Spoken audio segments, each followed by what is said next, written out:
Good evening, my extended family. Good evening. It is Monday night, June 15th, 2020. I hope you all had a good weekend, a good night's sleep last night, and that the day went well for you today. Thanks again for letting me spend a few minutes with you this evening. I appreciate it. Remember, if you're watching on YouTube, make sure that you don't miss a broadcast by hitting the subscribe button, click on the bell, and choose all, so that you'll get the notifications when a new broadcast is published. If you're watching on Facebook, please feel free to share your own neighborhood stories. We'll all enjoy reading them. Also, something new.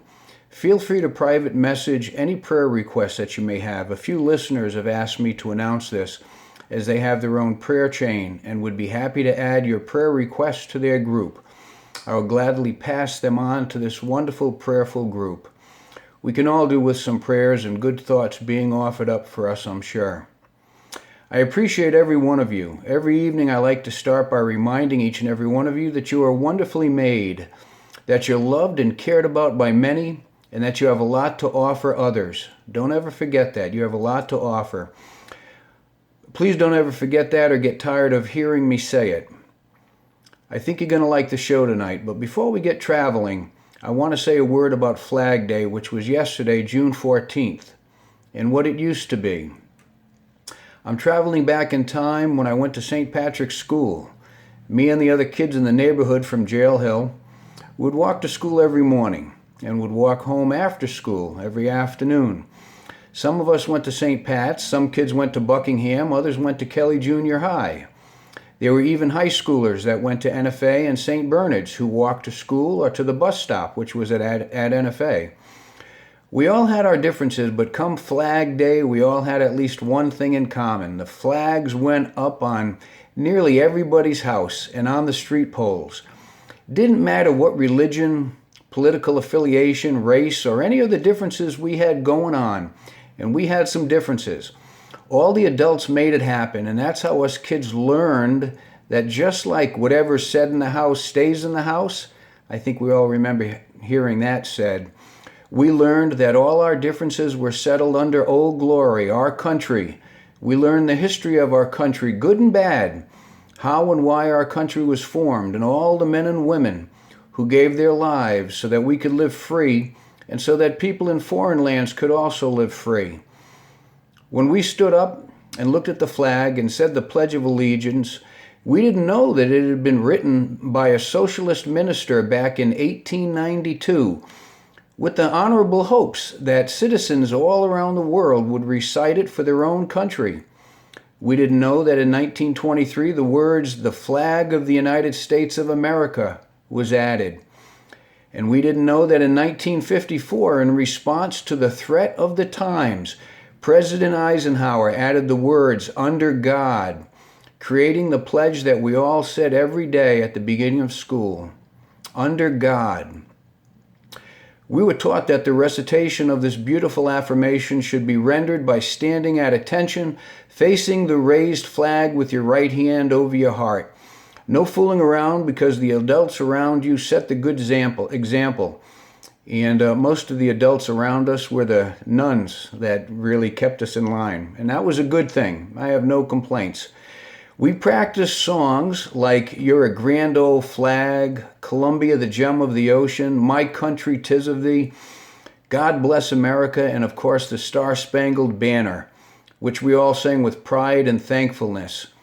We were taught that no country was perfect, including ours, but that we had to strive to make our democracy the shining light on a hill for every person living in America and for the rest of the world as well, and never stop trying to make it better. On the way home from school, we all talked about what our different schools did for Flag Day. It was that important. And there was always a certain sadness when I would see my dad, who fought in World War II, taking the flag down and respectfully putting it away.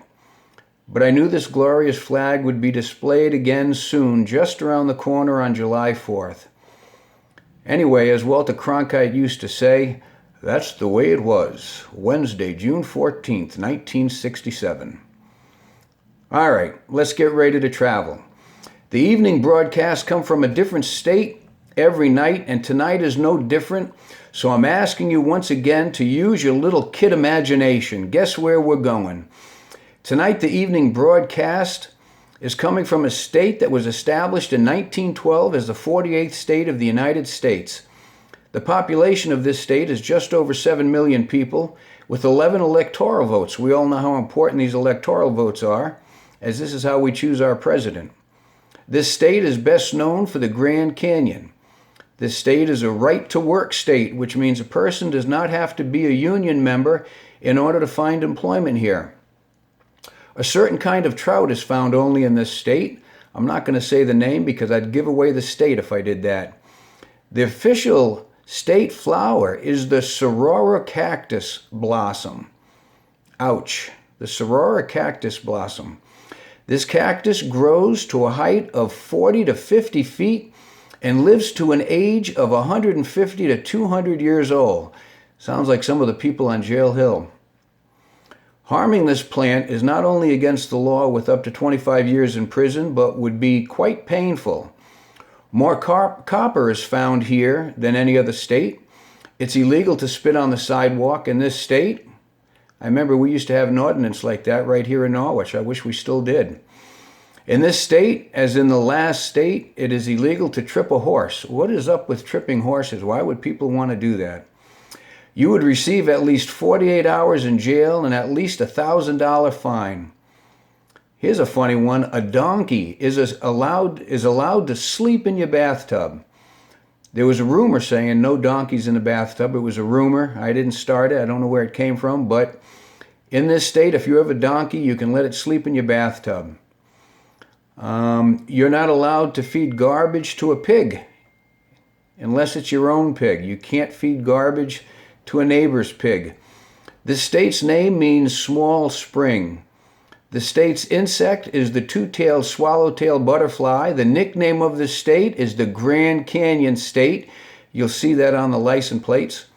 The state capital is Phoenix. The state is Arizona. How many of you guessed that? The character trait for the month of June, as we know, is integrity, which is the quality of being who you say you are and doing the right thing, especially when nobody's looking. A person with integrity can also be depended on to be a good boss and a good leader. So when you choose someone to be in charge, choose someone with integrity. Now today is Love and Take Care of Older People Day. I love that. That's another day that I think should be every day. Love and Take Care of Older People Day. Remember that every elderly person is a very informative library. Very often I'll say, you have your whole life to know what you know, but perhaps only this moment to learn what somebody else knows. How much more important is this when we're around older people? They are libraries. They're filled with stories. They're filled with information. They're filled with knowledge. Visit them, listen to them, learn from them, and most importantly, appreciate, care for, and love them with passion. For when they pass on, their library is closed forever. The word of the day is ambition. Ambition means having a strong desire to accomplish something. To be ambitious is a good thing. What are you ambitious about? It's important to know because that will guide your behavior toward whatever your goal is. If you have no ambition, like I told the kids at school today, it's like being on a sailboat. The wind of opportunity is blowing strong, but you don't have your sail up. So you're not heading in the direction of your goals. Oh, you're moving somewhere, but where? Who knows? We all need direction. Find your ambition. I don't care how old you are. Find your ambition and put your sail up. That's an order from Captain Paul. I hope you're okay with that. On this day in history, back in the year 1215, England's King John put his seal to the Magna Carta. We remember learning about that in school. In 1667, the first human blood transfusion was administered. In 1977, Spain held its first free elections since 1936. In 1934, President Franklin Delano Roosevelt signed an act making the National Guard part of the United States Army in the event of war or any national emergency. And sadly, on this date, President Lincoln died from a gunshot wound that he sustained the night before while at Ford's Theater in Washington, D.C.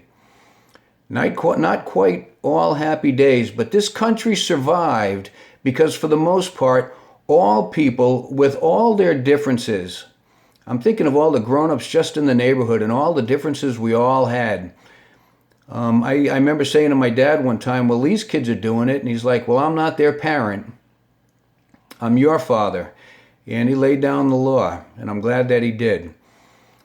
But this country survived because, for the most part, all people with all their differences work together for the betterment of the United States of America. So tonight, I'm going to make the first prayer request with this lovely prayerful group, asking God to once again bestow his blessings on our nation and all its people. All of us.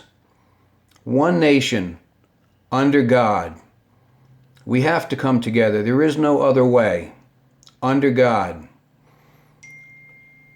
You know, I think most of us, if not all of us, believe there is a creator. We all have different names for that creator. But if there is a creator, he's got to be wonderful and loving and kind and understanding and forgiving. And that's the God that we want to try to be like. Anyway, that's the show for tonight. So until we meet again, let us all have a blessed, peaceful night, and let's be kind and loving to one another, especially the older people that we know in our lives and that we meet in the stores. Again, and as always, you truly are quite special. The world would not be the same without you. So don't even think of leaving. The world, and especially the people right around you, need you most, and that's a good thing. Good night, and may God bless.